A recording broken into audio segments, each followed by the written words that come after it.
Ready, Phil. We're on in 5, 4... When the clock struck 6, it meant one thing for Ron Burgundy and his news team. Go time. Good afternoon, everyone, and welcome to another episode of Motorboating with Mammeries. This is Tanks for the Mammeries playing World of Warships closed beta test, and we have another news update for you today. I'll do my best to make it quick, but I wanted to get this information out there to each of you as soon as I was able to get my hands on it. The big important news is that there will be a new patch. It is an update to 4.0, and it's a very, very big one. The patch is scheduled for June 25th and will be applied on their servers from 4 o'clock until 7 o'clock Pacific time, which is 0700 to 1000 Eastern time, during which the game server will be offline. So those of you who will be playing in the morning on June 25th will not be able to play the game until after 10 o'clock Eastern time. With the deployment of the update, your current game progress will be wiped as it was mentioned on this program yesterday, meaning your ships and stats on your profile will be reset to 0. We are wiping it all, so once open beta begins, everyone starts on a relatively equal footing. Be sure to read up about the beta rewards on yesterday's webpage and to listen to it in yesterday's newscast, brought to you on this channel by Motorboating with Mammeries. So again, starting tomorrow, the game progress that you have achieved and worked so hard for will be wiped. All of the ships that you have will be wiped, except for those that you bought as premium ships in the store, or the 2 starting ships, which will be the Hishidate and the American ship as well. Those will be the 2 ships that you start the game with unless you have purchased any from the store. Not any of the ships that you purchased in-game with gold, but only the ones you purchased with real cash on the World of Website gift shop. Those in the 2 starting Japanese and American ships will be the ones that you start with. So, other big news about this, the move to open beta means that you will have your World of Warships account be unified with World of Tanks and World of Warplanes, meaning that you'll be able to reap the benefits of having a premium account shared across all of your games. So if you have premium time on another account, it will move over to this one. So you will have a unified account between all 3 if you have all 3. Other big news, ability management. The ability menu is now located within the modules menu in the port on the tabs across the top there. For example, here we're looking at the Sims module menu. This will be arranged, it will be changed to be arranged into a similar manner as to upgrades. Each ship will have 4 slots, which a player will be able to fill with abilities selected at their own discretion and not necessarily specifically, things put in there by Wargaming regarding each individual ship's characteristics. So you will have the ability to choose these things pretty much as you do now at your own discretion. Now, each type of ability will have an improved counterpart. These improved abilities will need to be purchased and resupplied after each battle, but they will reload faster, allowing players to enhance their battle performance. So basically, in that sense, they can be thought of as consumables, similar to World of Tanks, where you buy British get tea, the Germans get chocolate, the Americans get Coca-Cola. You put those on your ships, they're consumed in each battle. If you want to use them again for the next battle, you have to reload those into your vehicle. In this case, it will be the same thing. There will be the basic things that you have, and then there will be enhanced abilities which you will have to purchase and install prior to each battle, and then reload once the battle is over. I'm going to go through a complete list of some of those abilities that can be mounted on the ship depending on the type and tier. So not everything gets put on every kind of ship. This is all dependent on type and tier. Damage Control Party. Damage Control Party accelerates repairs to damaged modules, firefighting efforts, and recovery from flooding. Repair Party partially restores the ship's hit points by repairing any light damage. Defensive anti-aircraft fire increases the intensity of anti-aircraft fire and decreases the accuracy of attacks by enemy bombers and torpedo bombers. Spotting aircraft extends the firing range of the ship's main battery guns. Catapult fighter follows the ship and automatically attacks enemy aircraft. Smoke generator generates a smoke screen behind the ship that reduces the chance of being detected by the enemy. Engine boost temporarily increases the ship's maximum speed. Hydroacoustic search temporarily extends the torpedo acquisition range. Also increases the range of assured acquisition of enemy ships within the smokescreen area. Next we have reporting. There'll be new opportunities for interaction between players, namely compliments and reports, and that has been introduced for testing purposes. The number of available reports and compliments will be limited. However, the list of such reports and compliments will be altered on an ongoing basis. So as we get used to the system, they'll introduce more different things that we can sort of automatically report on the click down menu. But those are they're going to go ahead and start that, and that was discussed previously in my original 4.0 report, so it's obviously being added into this next patch.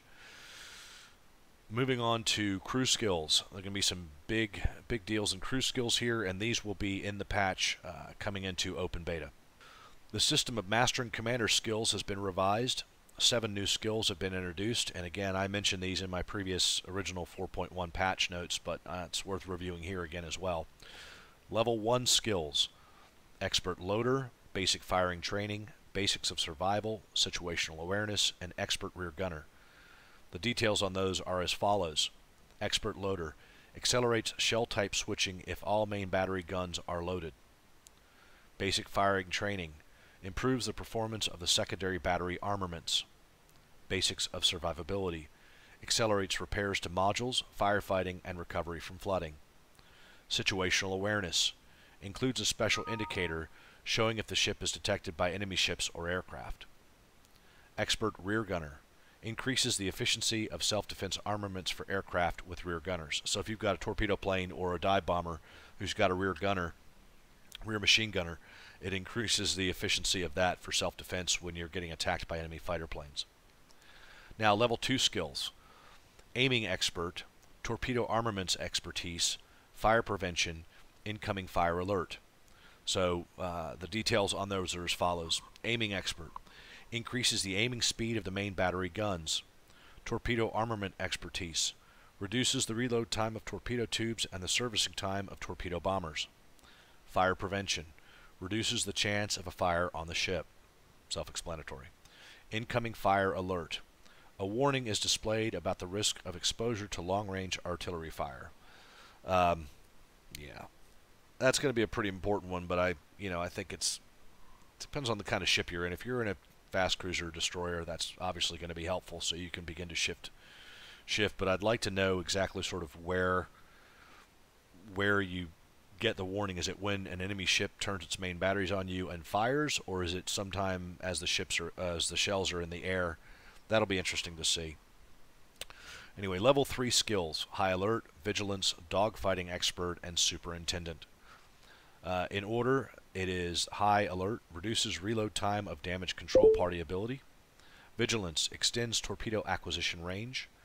Dogfighting expert: fighters with a cruise speed lower than the enemy's enjoy a temporary increase in their attack power.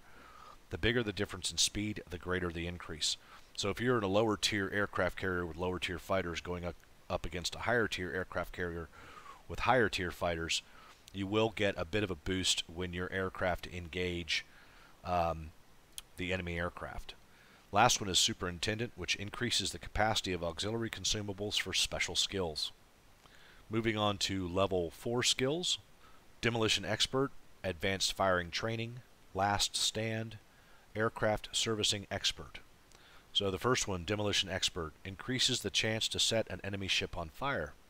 Advanced firing training extends the firing range of the secondary battery armament.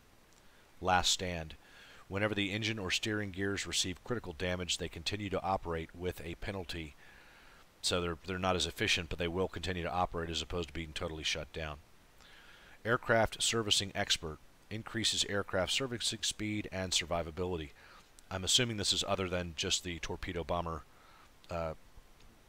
ability to reload faster. Must be for all the aircraft.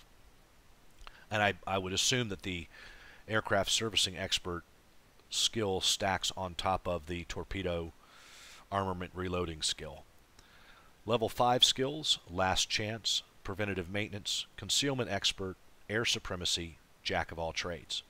The first one, last chance, increases the reloading speed of all armaments when a ship has low hit points. Preventative maintenance reduces the chance of critical damage to ship modules. Concealment expert reduces the ship's detectability. Air supremacy changes the number of aircraft in squadrons. Okay. Jack of all trades reduces the reload time of all active skills and consumables. So I guess that preventative maintenance will be one of those that a lot of destroyers want, that's for sure. Same with last stand. Moving on to camouflage. With version 4.0, camouflages have been added. In addition to customizing the ship's appearance, camouflage also reduces a ship's detectability in battle. Now, I'm not sure yet which different types of camouflage, if it's just the one that was going to be in the public test, or if it's going to be lots of different types of camouflage, but I look forward to seeing those, and obviously will be spending some money on getting some camouflage for my ships. Moving along to balance issues, general changes for balance. The Tier 10 USS Midway aircraft carrier has been added to the game. Be a long time for any of us to get that since they've wiped out all the skills, but you know, at least it's in there and we can stare at it. The Tier 8 premium Japanese cruiser Atago has been added to the game. The Japanese starter ship Katori has been deleted from the ship branch and replaced by the Hashidate.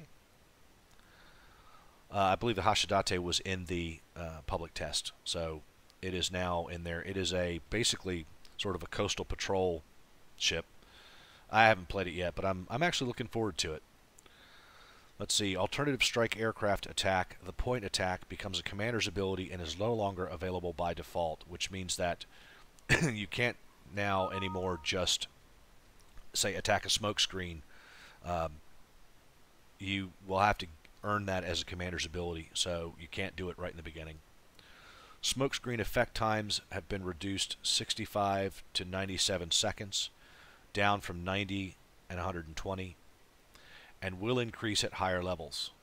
Smoke deployment time is 20 seconds for all destroyers, down from 40 to 55 seconds. Smoke deployment time for cruisers is now 15 seconds and lasts for 80 seconds. So in other words, smoke screen effect time used to be 90 seconds to 120 seconds. It's now dropped to a little over a minute to about a minute and a half, and obviously that'll go up at higher levels. The smoke deployment time is 20 seconds for all destroyers. It used to be 40 to 55 seconds. Smoke deployment time for cruisers is 15 seconds and lasts for about 80 seconds. The reload time for the basic ability Crash Crew for destroyers has been increased to 60 seconds, up from 40, so it's an increase of 20 seconds on the ability to reload Crash Crew for destroyers. The amount of basic smoke available on a ship and the use of the ability have been decreased, so I guess it went from 3 to 2. You should be able to still get an ability to upgrade that, but it is now from 3 to 2. Main caliber upgrades were removed from the Japanese battleship upgrades. These upgrades are now available with hull improvements. High explosive shell damage calculation formula was changed. Now the amount of explosives in the shell and the caliber plays a larger effect in damage calculations. Small caliber high explosive shells will now do less damage. Cruiser high explosive will stay somewhat the same, and battleship high explosive should now do more damage. Improved accuracy for all battleships when shooting at close range. Again, that's a pretty important one. Improved accuracy for all battleships when shooting at close range. That's when they say close range, they mean approximately 5 kilometers or less. Decreased critical chance for all modules on Tier 1 ships, the Erie and the Hashidate. So I guess that's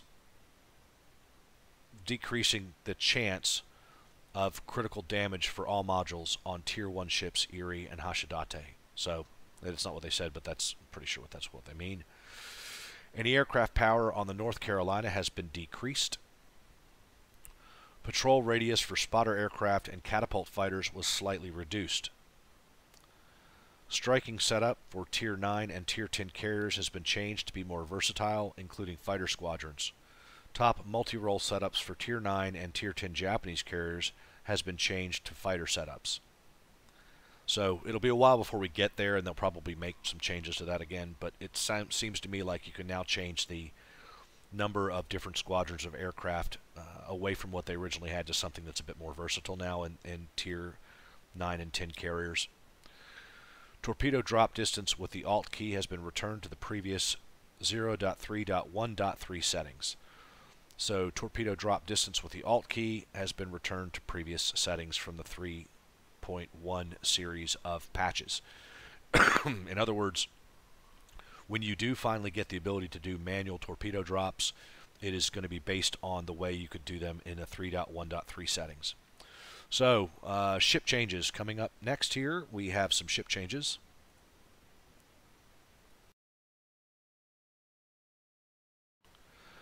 And those are starting with the Atlanta.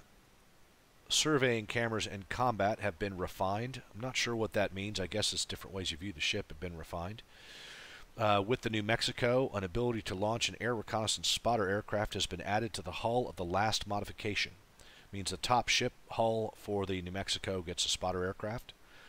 Fixed an error where the second hull's main caliber gun reload time was 2 shots per minute instead of 1.8 as in all other hulls, so they've dropped the reload speed on the second hull. The Kuma has an ability to launch a catapult fighter, and it's been added to the hull of the last modification, so the top hull of the Kuma gets a catapult fighter. The Furutaka has an ability to launch a catapult fighter, and that's on the last hull modification, so the Furutaka can launch a fighter aircraft with its top hull. The Zhao, hull armor is slightly increased. Speed has been increased from 31 to 34 knots. The increased main caliber reload time for its main caliber guns has gone from 12.2 seconds to 13.7 seconds. So the rate of fire has gone down, but the speed has gone up and it's got more armor. The Miyogi later period hull has been added. Miyogi receives the later Japanese battleship design pagoda structure and good optics, which provides an increased firing range. The firing range for the starter hull has been reduced, however.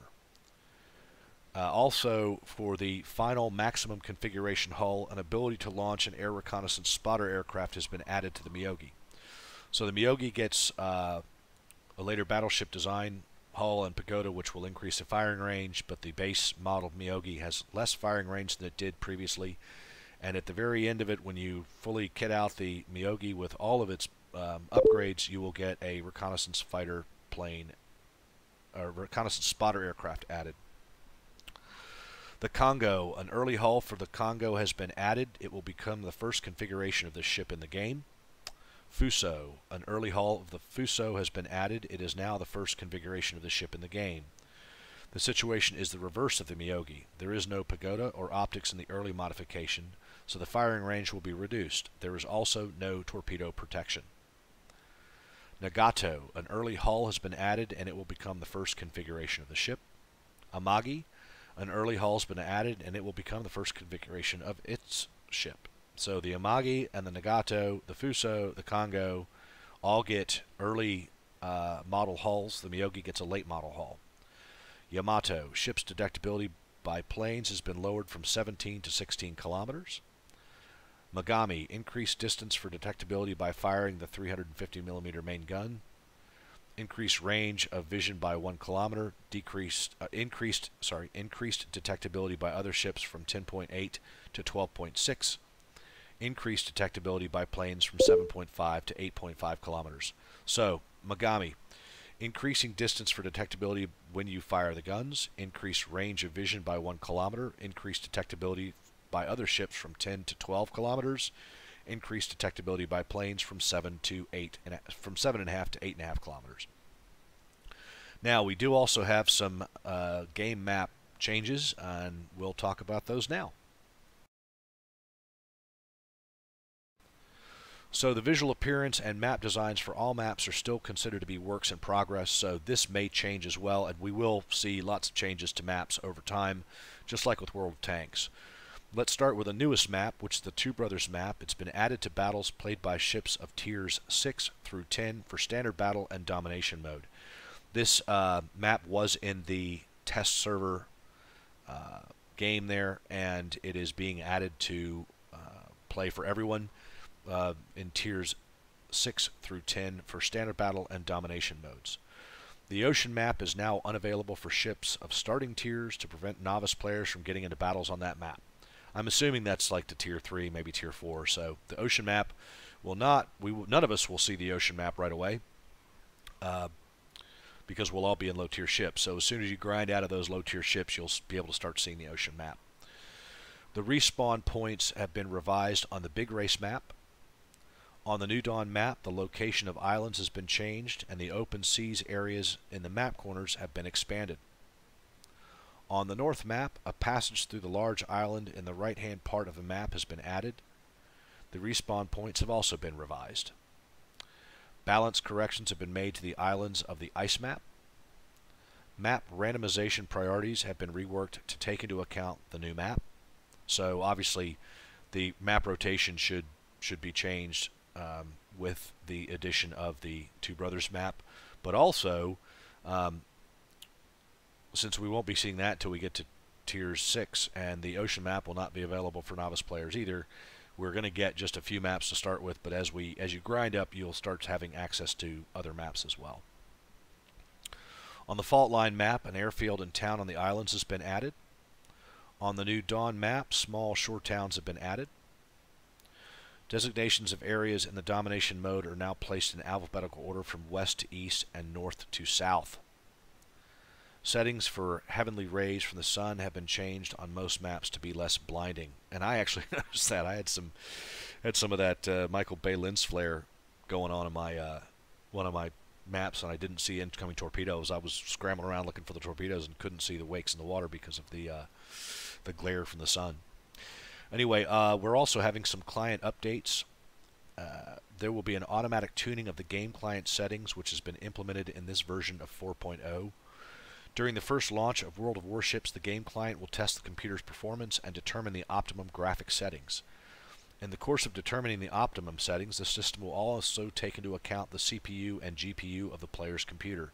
So if you're operating with a speak and spell or one of those Etch-a-Sketches, then the game client will reduce the graphic settings and try to work within your computer's limited abilities. If you have, Star Trek Enterprise mainframe as your computer, then the game will obviously detect that and give you the maximum settings for your computer. So the game will automatically do that, and then once you load the game up, you can go in and screw the settings up from there yourself.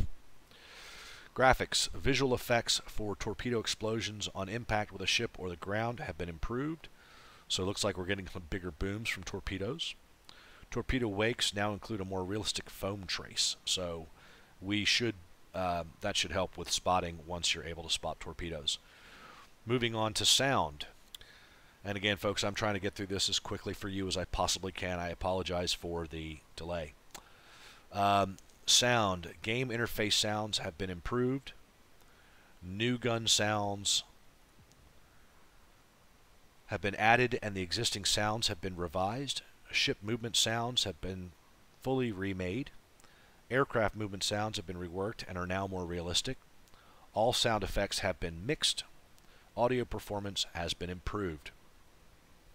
Interface. A notification center has been introduced, which saves battle reports and reports of other activities from the current game session. Yay, they should be popping up down in the lower right-hand corner as they do in World of Tanks. So the alternative battle interface mode can be adjusted in such a way that a player can see detailed information about other ships by pressing the Alt button instead of holding it. So we can now toggle detailed ship information in battle by just pressing the Alt key. It'll pop up. You want to get rid of it, you will hit the Alt key again and it'll go away. Yay, I'm really excited about that. In the battle loading screen, you can now compare the parameters of your ship against any other ship on the team's lists by hovering over that other ship. Quick action buttons on the contact list have received a new look. So somewhere down here in changing these things, it will change. So there's a new look there. By default, the focus on the Start Battle button is in, let me see here. Let me try that again.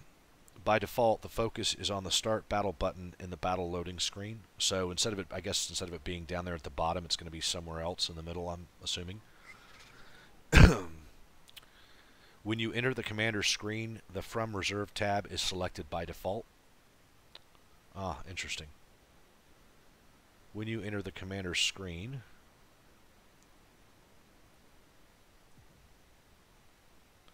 the From Reserve one is activated by default as opposed to from other ships. Got it. That makes sense. All right, cool. The Enter button in the Division player's search field now changes its appearance when the cursor is hovered over it. Yeah, I don't... well, whatever. I'm not a big fan of this. Because this says Create Division, but then it drops down and says Put me in a division. I don't want to do that. I want Create Division. I want to be able to get a tab here that allows me to invite people I want to into a division. Not just random people from the game, but whatever. Let's see. A hint was added to the XP multiplier on the ship icons in the port screen. Okay. In the player's profile on the official game website, multipliers for specials will be ignored, but premium account bonuses will be taken into account for all experience-related values. So I'll read that one again. In the player's profile on the official game website, so the World of Warships webpage, multipliers for specials will be ignored, but premium account bonuses will be taken into account for all experience-related values. Got it. We also have improved the calculation of data about experience and credits earned in battle. Now all earned XP credits and free experience will be rounded upwards. Reticle appearance in the binocular view has been reworked. I think that's going to be a big one. I hope they've expanded it horizontally, but they're saying that reticle appearance in the binocular view has been reworked. So that's coming up as well. Now just a few more bits and pieces here. These will be system changes I talk about next. An error has been corrected that resulted in a black screen between the map loading screen and the battle screen. I did have that, but mine was just real brief. Static light map artifacts have been corrected. The game interface and port has been optimized for low performance PCs. Now the port screen loads faster. This will be implemented after a public test, so that's coming. The ship model displayed in the port screen will no longer be reloaded when not required due to the player's actions. Improved battle performance, fixed microfreezes occurring with the fast left mouse button clicks. Improved battle loading time by optimizing disk read operations. Fixed sound glitches in active battle. Fixed performance degradation during long battle sessions. Yeah, I had that at memory leaks. Particle effects have been optimized for medium and low graphic presets. Now, the last thing here is going to be a big change. Well, probably not the last thing, but one of the last things, a very big change for everybody to be aware of. Economic changes. As World of Warships brings the first stage of the Unified Premium account, tech tree progression will be aligned with other wargaming titles. You will notice increases to credit and XP costs of both ships and their modules, as well as to upgrades by a factor of between 2 and 3.5 on average. So on average, somewhere between 2 and 3.5 times increase for XP and credit costs for ships and their modules, as well as for upgrades. So obviously, this was being that this was a test, the economy was screwed up, but there's going to be plenty of people out there who go, oh my god, it costs so much more, what happened, that takes me so long to grind. It's because this was a fake economy purely for us to test the game itself and not the economy. World of Warships and World of Tanks and World of Warplanes has got an economy that Wargaming has been using for a very long time, and that's the economy that we're going to get. Some ships, especially in the lower tiers, have been totally rebalanced and have seen even bigger changes. XP income has also been rebalanced, but while lower tier ships now earn slightly less experience, higher tier ships will now gain more. Account leveling has also been adjusted to be in line with the XP income, but on average it will take you the same amount of time to progress as it did before. Again, on average it will take you the same amount of time to progress as it did before. The more games you play, the faster you progress. On the other hand, level rewards have been significantly increased. Commander progress will now be slower as well, but the prices for recruiting skilled commanders has been adjusted. Senior command course is now significantly cheaper than it was during the test. The above changes should alter the game's economy into its final form. We do not foresee any more big changes in the future. They don't foresee them. There may very well be some adjustments to skill progression, experience, and things like that, but basically we're now aligning the game's economy and progression and XP and all those things into similar to what it is for World of Tanks and World of Warplanes. So basically, get ready for the real economy. Sorry, things are changing. And anyway, that's pretty much the big news, folks. That is the new changes that are coming. The big takeaway from this is, yes, there are a lot of changes to the Japanese battleships. There are some changes to some of the American ships. There's going to be some changes to aircraft, things like that. We're seeing some maps taken out of the low-tier games, added to higher-tier games. We've seen some bug corrections, fixes, etc. We're having the new real-world World of Warships economy come into effect. But the big deal is everybody's getting wiped.